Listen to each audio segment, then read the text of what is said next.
Olá, amigos, estamos de volta com o programa Clube do Sucesso.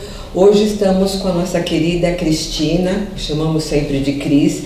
Ela é psicóloga, ela é coach e ela está aqui esclarecendo muitas dúvidas com relação à entrada e desenvolvimento no mercado de trabalho. Muito obrigada.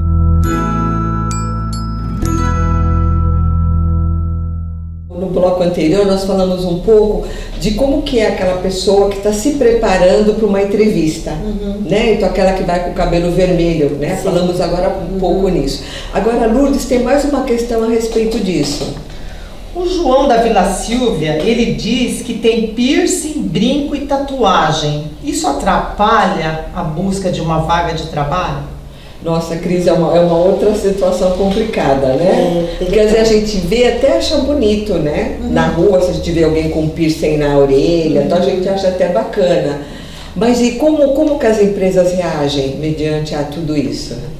Acho que, na verdade, assim, varia muito de empresa para empresa, varia a área que esse profissional está buscando emprego. Se ele é um jovem que trabalha na área financeira e ele possui muitos piercings, eu diria assim, a dica que eu dou é, na hora da entrevista, tira os piercings. Olha aí. Né? Tira os piercings para ir na entrevista. Porque na entrevista a gente tem que marcar lá a selecionadora que está fazendo o processo, nem sempre é psicólogo, nem sempre ele consegue analisar profundamente aquele profissional. Então é importante que ele tire para ele se preservar de ser rotulado, no sentido assim, de ser lembrado pelo piercing, não pela experiência dele. Porque ele pode ser um ótimo profissional com uma experiência muito bacana, e se ele vai com todos os piercings que ele gosta, o destaque acaba sendo o piercing e isso não é tão positivo. Ele pode passar por um processo discriminatório. Isso. Depois ele coloca o piercing, né? Depois que ele sentir que assim, a empresa é uma empresa aberta, aí ele volta, ele pode ser um pouquinho que ele é. Cris, agora pode acontecer também dele começar a trabalhar nessa empresa e a empresa não aceitar o piercing. Pode acontecer, não pode? Pode. A empresa fala assim, não, no dia da entrevista, durante o processo seletivo, você não estava com piercing.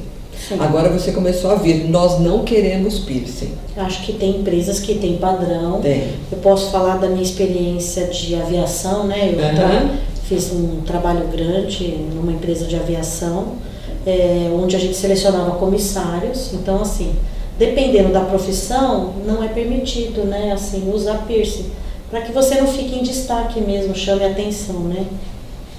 Então, olha que importante. Mas depois desse processo seletivo, eles voltavam a usar piercing ou não? Não, tem algumas profissões que não são permitidas. Não tem como, né? Vai ter que usar o piercing em casa, na rua, com os amigos no final de semana, mas durante o trabalho. Então é muito importante, né, Cris, que esse profissional saiba disso, né? Sim. Que depois se ele vai falar, eu não consigo ficar sem meus piercings, ou meu piercing, não sei. E na entrevista ele não usou. E depois ele acha que após ter começado a trabalhar, ele vai começar a usar, ele pode estar muito equivocado, né? Ele tem que saber que se ele estiver na empresa, ele vai ter que seguir as regras da empresa, que muitas vezes não admitem o uso de um piercing, alguma coisa assim. Então é muito importante para depois você não, assim, se incomodar, passar por uma situação de desconforto muito grande. Algumas empresas até têm criado o seu manual de conduta, onde neste manual está escrito assim, ó, que roupa você deve usar na empresa, olha, o que é apropriado, o que não é, o que eles consideram como bem-vindo e o que não. Tá. Né? Porque Então, já existe um conjunto de regras, né, pré-estabelecido para o funcionário que está entrando na empresa. Ele precisa saber exatamente onde que ele está entrando. Eu acho muito bacana, Cris. É bacana. Né? E se possível, se as empresas puderem mostrar para o funcionário antes dele começar a trabalhar, porque assim ele já está sabendo para onde ele está indo e aí ele tem a possibilidade de aceitar ou não aquela vaga. E acho que é importante a gente falar que não é que seja um preconceito, é que principalmente áreas que atendem o público, claro, como quem atende o público tem que ser uma pessoa neutra. Então, eu estando com muitos piercings, né? A gente não está falando de uma coisa, de um detalhe, né? Que está bem escondidinho. Que está bem escondidinho, está discreto, né? A área de atendimento são pessoas assim que tem que ter uma neutralidade, né? Porque você vai lidar com muitas diferentes tipos de pessoa, né? Um público muito heterogêneo. Isso. E a gente nunca sabe como aquela pessoa do outro lado está vendo a gente, né? Está vendo o profissional. Isso, é isso. Ok. Lu, qual a próxima questão? O Antônio Dupari diz que ele tem visto muitos anúncios para vagas de trabalho que falam que precisa ter boa aparência. O que é ter boa aparência para buscar uma vaga? Cris, muito bacana essa questão, porque quando eu comecei a procurar emprego lá, quando eu tinha 16 anos, faz bastante tempo, não, nem tanto assim, vai. Eu via anúncios, né, que precisavam de secretárias, de auxiliares, alguma coisa assim, precisa ter boa aparência. E eu pensava, nossa, precisa ter boa aparência, eu não vou. Então, um dia conversando com uma prima minha, ela me falou, não, tem boa aparência, você tem boa aparência. Então, o que é ter uma boa aparência para encarar, para enfrentar o mercado de trabalho, para tentar conquistar uma vaga de emprego? É legal essa pergunta, sim. Porque boa aparência, às vezes a gente pensa assim, será que eu sou bonito? O que é bonito e o que é feio, né? Então, a dica que eu dou é, na verdade, todo mundo tem seu jeito de ser, né? A sua carinha. Não? Certo. A gente precisa, na verdade, identificar o que eu posso melhorar na minha carinha.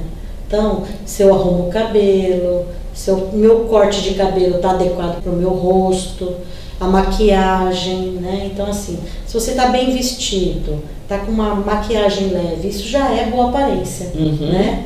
Eu sempre falo, aquela roupa que você vai para a missa, ou você vai sair, você vai num casamento, não é para usar o vestido social, mas assim, que roupa você se prepara, se arruma para um encontro? É essa roupa para entrevista. Aí exige um pouco de bom senso, né, Cris? Porque se é uma mulher, não sei se seria interessante tentar uma vaga de emprego com uma saia muito curta, por exemplo, né? Porque assim, vou tentar uma vaga de atendente num banco. Sim. E vou estar com uma saia muito curta. Sim. E no processo seletivo, né? A pessoa já vai me ver com aquela saia muito curta. Será que seria bom para mim? Isso que você está falando é importante também, né? O bom senso nem todo mundo tem, né? Por isso que a gente está até deixando claro para ajudar as pessoas. A roupa tem que ser apropriada, né? Acho que saia, só se você tiver um corpo apropriado e uma saia não muito curta, fica bom, né? Se não, usa calça comprida, que é melhor. Porque você não sabe onde você vai, o ambiente que você vai estar, se a cadeira é uma cadeira que vai fazer com que a sua saia suba ou não, aí que vai o perigo, né? Olha só. Cris, então, o boa aparência não é ser uma pessoa linda, maravilhosa. É uma pessoa normal. Arrumadinha para tentar aquela vaga. Isso que é boa aparência. Isso que eu não entendia naquela época. Eu achava que ter uma boa aparência era uma pessoa lindíssima, uma pessoa perfeita. E não é isso, né? Não, acho que é uma pessoa assim, com cuidados, né? E principalmente bijuteria também, acho que é importante a gente falar, né? Não exagerar nas bijuterias, né? Brincos muito grandes também, na hora da entrevista, fazem com que a gente preste mais atenção no brinco do que na pessoa. Então isso também não é legal. Cris, e cores de roupas para homens e mulheres, tem alguma importância na entrevista? Tem consultores grandes aí que falam sobre imagem, né? Mas assim, o que eu posso dizer é que cores alegres, vibrantes, sempre chamam a atenção, né? Porque passa uma imagem de alegria, de dinamismo, então isso é muito importante. Eu sempre sugiro branco, azul, né? Para o homem, vai para uma entrevista, camisa azul ou camisa branca. Bege não, porque deixa a pessoa um pouco triste, né? Marrom também não é bom. Preto, Cris? Preto, só se não for tudo preto. Mulher gosta de preto, né? Então, mulher fica bem vestida de preto, mas o homem, se vestir todo de preto, fica um pouco triste na entrevista. Fica um pouco triste na entrevista. Isso. Olha que interessante, até a cor da roupa faz diferença, diferença na entrevista. Nada de muito brilho também, né? Você está falando do bom senso, né? É uma blusa com muito brilho, de né? manhã para uma entrevista, uma blusa cheia de lantejoulas também não vai caber bem. Olha aí, muito bom. Qual é a próxima questão, Lu? A Célia da Vila Ré quer saber como se tornar uma profissional de destaque no mercado de trabalho. Nossa, Cris, parece Legal, que nos né? dias de hoje nada é suficiente, né? A gente tem que estar sempre estudando, sempre se preparando. Parece que o mercado está cada dia mais exigente. É verdade. Como podemos ajudar a Célia? Realmente o mercado está puxando cada vez mais. E acho que se a pessoa quer ter esse destaque, ela precisa batalhar muito, se capacitando, então aumentando o seu nível de competência, estudando. Então, dependendo da área que ela trabalha ou que ela, né, quer se direcionar, ela tem que estudar, ela tem que fazer cursos que vão complementando. Fora isso, tem o comportamento, né? A sua dedicação, a sua determinação, isso vão te levar lá.